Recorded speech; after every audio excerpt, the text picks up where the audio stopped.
27শে March ছিল আমার birthday. আর বার্থডের ঠিক আগে এখানে কৃষ্ণেন্দু সমস্ত কিছু ডেকোরেশন করেছে আমাকে সারপ্রাইজ দেওয়ার জন্য। আর এই ডেকোরেশনটা নিয়ে একটা ছোট ভিডিও আমি তোমাদের সাথে শেয়ার করেছি। আর সত্যি ডেকোরেশনটা এত সুন্দর করেছিল। আর এই ডেকোরেশনটা দেখে আমার থেকে বেশি এক্সাইটেড ছিল হচ্ছে পাপা। ও তো ভীষণ খুশি। আর এখানে দেখো আমাকে ফ্লাওয়ার বুকেও এনে দিয়েছে। আর যেহেতু আমি ফ্লাওয়ার বুকে ভীষণ ভালোবাসি, তাই কেকটাও এবার সেই থিমেই রেখেছে। আর কেকটা নিয়েছি রুম্পিতার থেকে। তোমাদেরকে তো আগেই বলেছি বেশিরভাগ কেক রুম্পিতার থেকেই নেওয়া হয়, আর এটাও রুম্পিতার থেকেই নিয়েছি। কেকের টেস্ট, ডেকোরেশন সব কিছুই ভীষণ সুন্দর ছিল।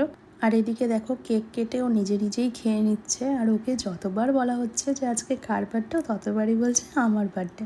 আর ওদিকে তো দেখলেই নিজে নিজে কেক কেটে নিজেই খেয়ে নিচ্ছে ও। থ্যাংক ইউ সো মাচ এত সুন্দর ডেকোরেশন করার জন্য।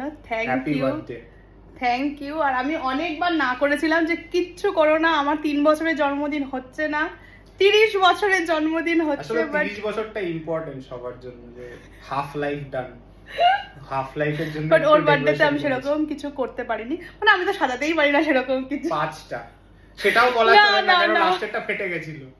ভুলভাল কথা বলছে। তোমরা দেখেইছো আমি যা পারি আমি সেটা করেছি। আমি রান্না পারি, আমি রান্না করে খাইয়েছি।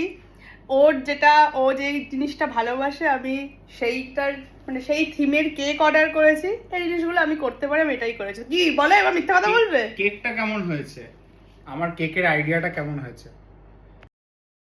তাহলে তোমরাই বলো যে কেকের আইডিয়াটাও ওর কেমন হয়েছে। আর এখন দুপুরবেলা আমি রেডি হয়ে নিয়েছি, যাচ্ছি আমার মামা শ্বশুর বাড়িতে। আজকেই বাসন্তী পুজোর নবমী, আর সেখানেই আমাদের ইনভিটেশনও রয়েছে।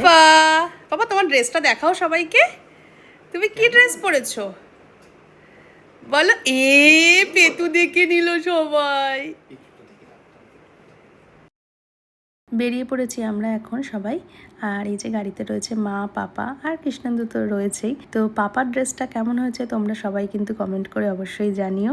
আর এদিকে যেহেতু গাড়ি জ্যামে আটকে, তাই কৃষ্ণেন্দুর দেখো কোনো রিয়াকশানই নেই। চলে আসলাম আমরা। আর মায়ের মুখটা এত সুন্দর হয়েছে, ভীষণ সুন্দর লাগছিল দেখতে। আর পাপাকে বাড়ির থেকেই বলেছিলাম আমরা দুর্গা ঠাকুর দেখতে যাব, তো সেই জন্য দেখো ও তো এখানে অবাক হয়ে দেখছে। আর সবাই মিলে একসাথে এক জায়গায় বেশ ভালো লাগছিল। আর পাপা এদিকে ঘুরে ঘুরে শুধু ঠাকুর দেখতেই ব্যস্ত। আর যেহেতু জন্মদিনের দিন ছিল, তাই এখানে আমার মাসি শাশুড়িরা আমার জন্য কেক নিয়ে এসেছে, আর ছোট্ট করে একটা সেলিব্রেশনও হলো। এরপর বাড়ি চলে এসেছিলাম।